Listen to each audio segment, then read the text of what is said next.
With this show in particular, I was hoping that the whole show would feel as if everything was floating, as opposed to everything being so solidly anchored in the space.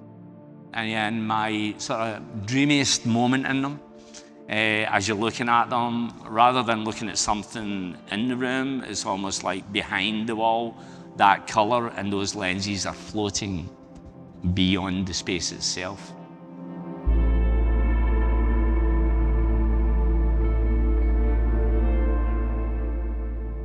What I did like, the previous shows we had the wall across the window here, and I knew there was windows behind that wall, and so I asked, contacted the gallery to see if we'd be able to open that up and get as much sort of a light into the space as possible, and you know, gallery kindly allowed that to happen, and so we get a real beautiful sort of a moment in the back wall here. The choice of materials is very specific, as opening up the windows as well. The show's called Cool Breeze, and really what I wanted was to have a feeling of lightness in the show. And it's one of the reasons why I opened up the windows and allowing that to the light to spill through the windows. Opened up the skylights here as well, get as much light as possible to flood into the space. And also the floor itself is white and chrome. So there's a lot of reflection going on, and it spills up onto the walls. And that gives everything a sense of maybe floating, not quite anchored. However, the floor is very much anchored in the space. It's almost like a second skin on the actual floor itself. It directly references the floor. It's the stripes that are running in this direction mimic the actual floorboards which are running in that direction there. So it's the same width, basically. So there's an architectural reference here which makes it very site specific for me. And that anchors it. That underpins everything. Kind of like, you know, maybe like a drum and bass on a track. And then we have like everything else floating over the top of that. The works on the walls. There's 12 works here, each individually titled, and they have a nod to Arthur Rimbaud's poem Voyelles from 1870-71, I believe. Voyelles, what Rimbaud did was he took there was a synesthesia attached to every vowel. So I did that with these paintings, and I made a sort of fragment of poetry to go along with each painting that may reference the colour that's refracted through the resin. And they have these floating sunglass lenses on them. Each piece, there's 12 of them. Each piece is titled an individual month of the year. So we have January through to December, and the titles are almost like small fragments of poetry. Some just single word, some way more elaborate. Yeah. So yeah, that's a kind of nod to Rimbaud and that. And these pieces are kind of like they're again, everything's kind of floating inside them. The lenses are floating, you know, the pieces themselves are made that they look as if they're floating off the wall because we've put a kind of tapered sort of back on them. And then my sort of dreamiest moment in them, as you're looking at them, rather than looking at something in the room, it's almost like behind the wall, that colour and those lenses are floating beyond the space itself. So yeah, so we have, as I said, we have January, February, March through, and each month has exactly the corresponding amount of lenses for every day in that month. So February, for an easy example, is 28 lenses in it. And then April has 30 lenses, and so on and so forth. Yeah. With this show in particular, it was, I was hoping that the whole show would feel as if it was, as if everything was floating, as opposed to everything being so solidly anchored in the space. We have moments where conceptually they're absolutely anchored in the space, but visually they can take you somewhere else, they can transport you somewhere else. So the metal boxes, the metal box works, there's two that bookend the show, and those pieces originally are from an urban observation.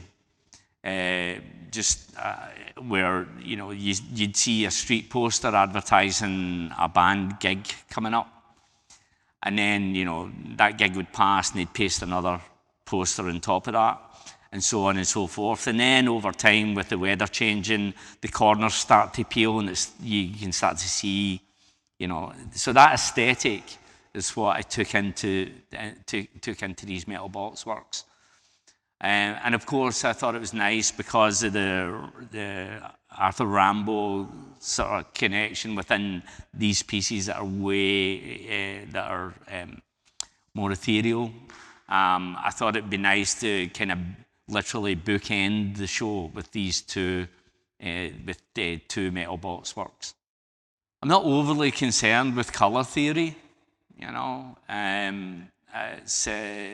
it's way more intuitive than that. I think like the material usually gives me much more information, and the material may suggest colouring itself, and I'm responding maybe to the material more, and kind of, if you can see the floor itself is chrome or silver and white, and then of course that has then sort of suggested possibly these crushed barrier works, and that kind of overlap with the colouring, just at a simple level, that for me then works. I think, yeah, that can be a moment, and then conceptually with these crowd control crash barriers, to give them their official title, sort of crushing them down into in a baler, and crushing them down to picture sort of size, and then turning that picture then back into something more sculptural, for me is a kind of sweet spot, and it's a crushed barrier, really, so it's sort of a, it becomes something less material and way more dreamy now as an object to be around. So yeah, that would in a way may sort of help with just even how I would think about colour, and how colour responds by placing two different materials, which is essentially sticky tape and metal together. But these are made by, like the metal box pieces, these are made by my own hand.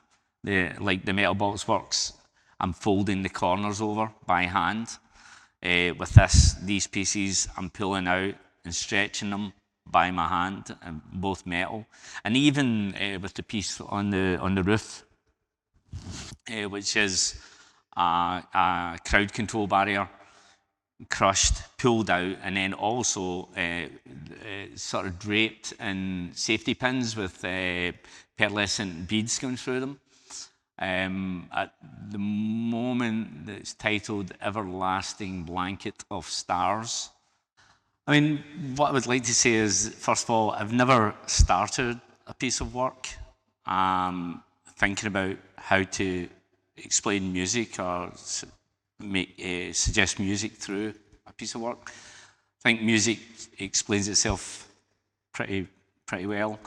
But I can't ignore the influence that it's had on me through being in bands and DJing.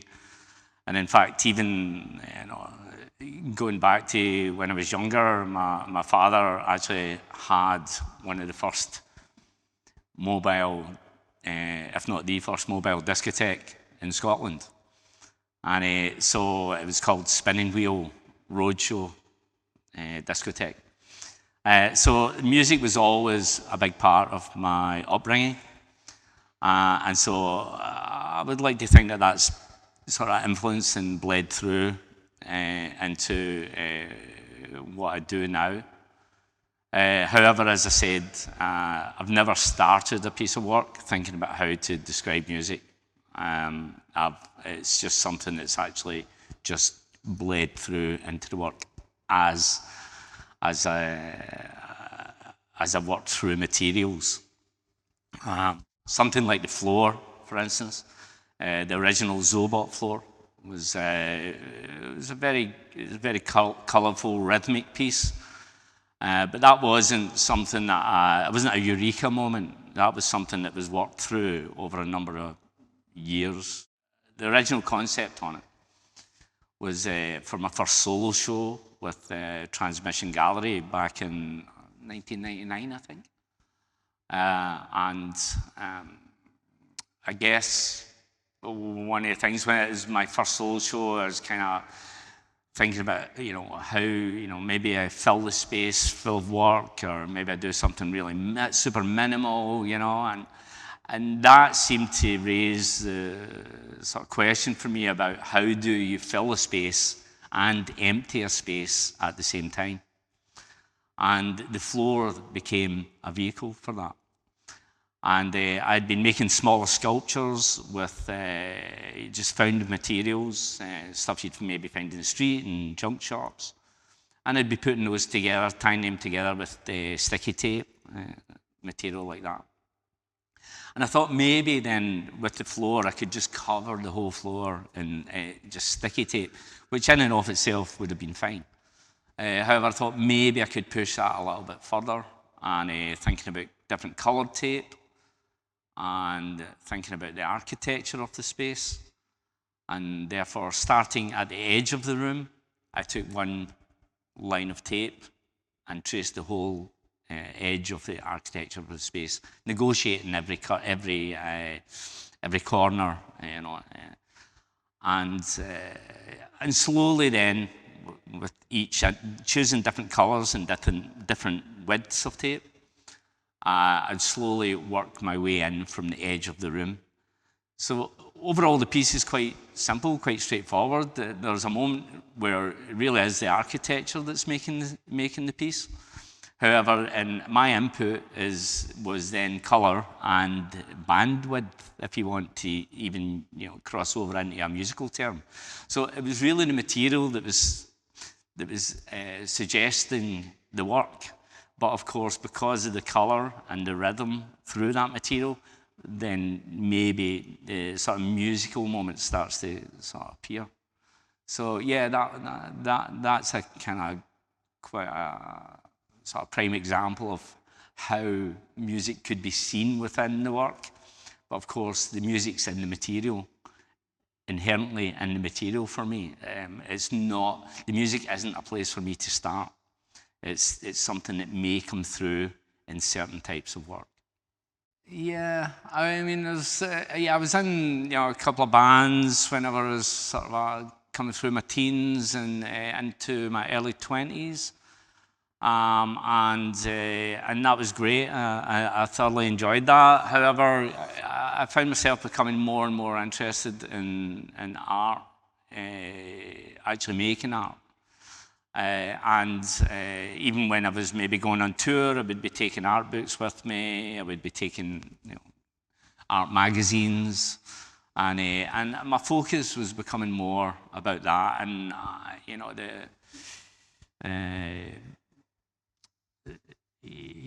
mean, being in a band, there's you're with a lot of people all the time. and I kind of felt as if I wanted to explore things more on my own, and not be so reliant on other people for my production of work. So yeah, I ended up going to art school in 1990, Glasgow School of Art. Graduated in 94. Still enjoyed music, of course, and being around the club scene, and that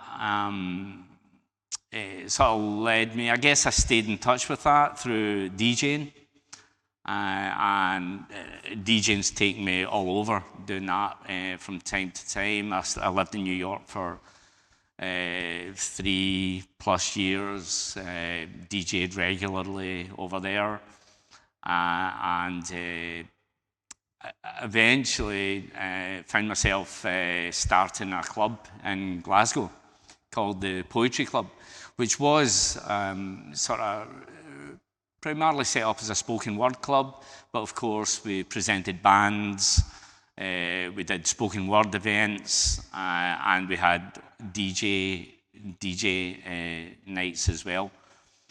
Some great people played. It only holds 120 people. It's still going at the moment. I curated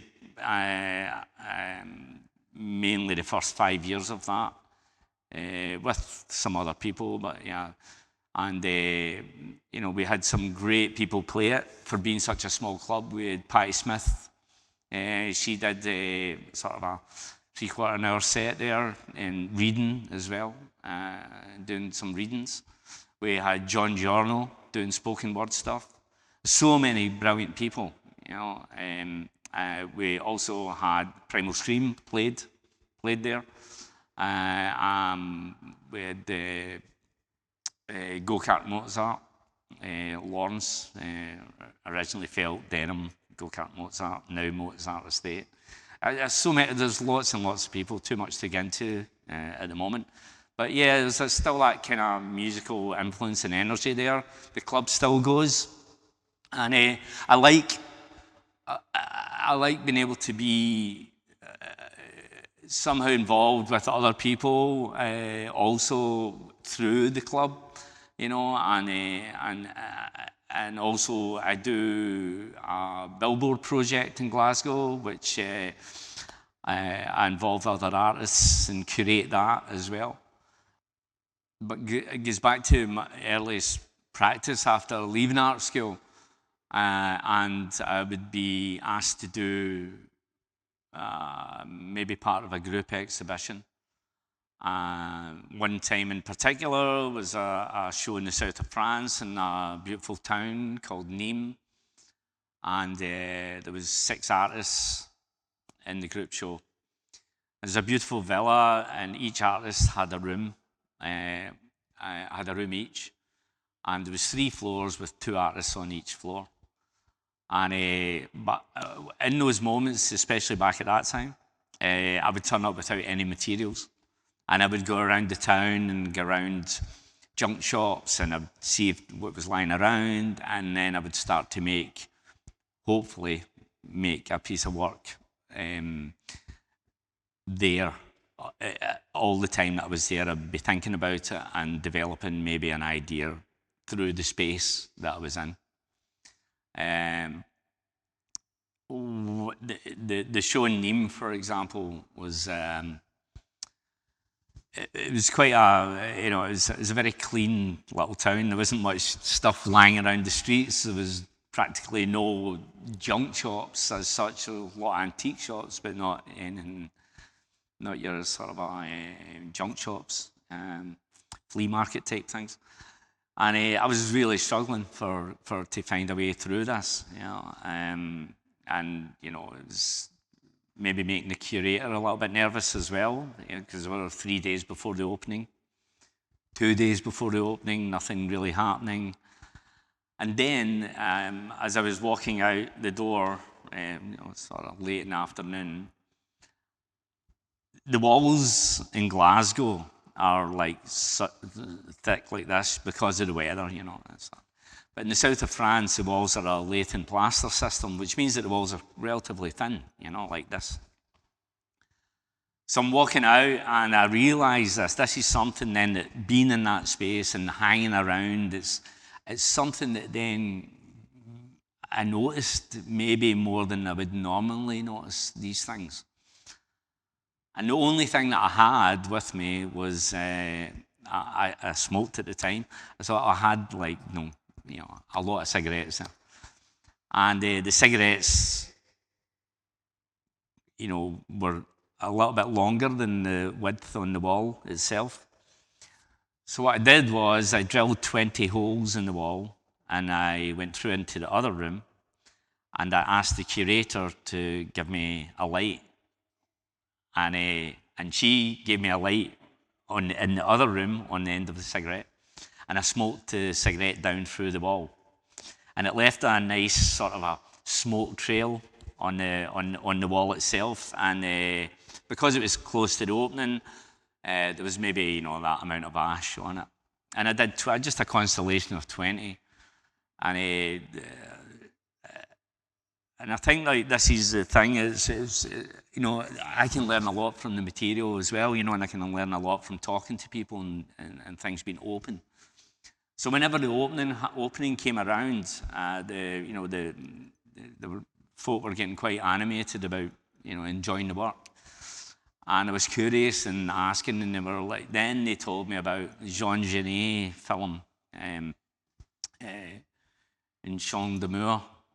And in that film, they're in prison, and they burrow a hole through the cell to each other. And they take a piece of straw and they put it through the hole in the wall to the other cell.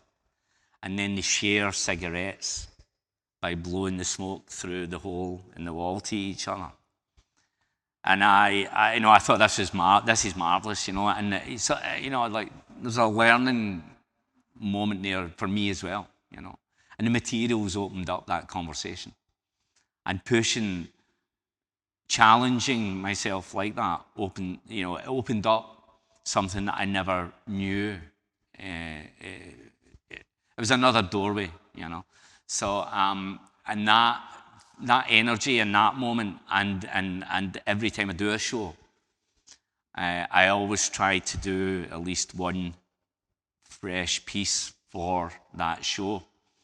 And the reason I like that challenge is because it can open up new doorways for other pieces of work, And in a way, like maybe a piece like the piece that's up on the ceiling now is a big moment here, and I can see that, maybe something that can develop further.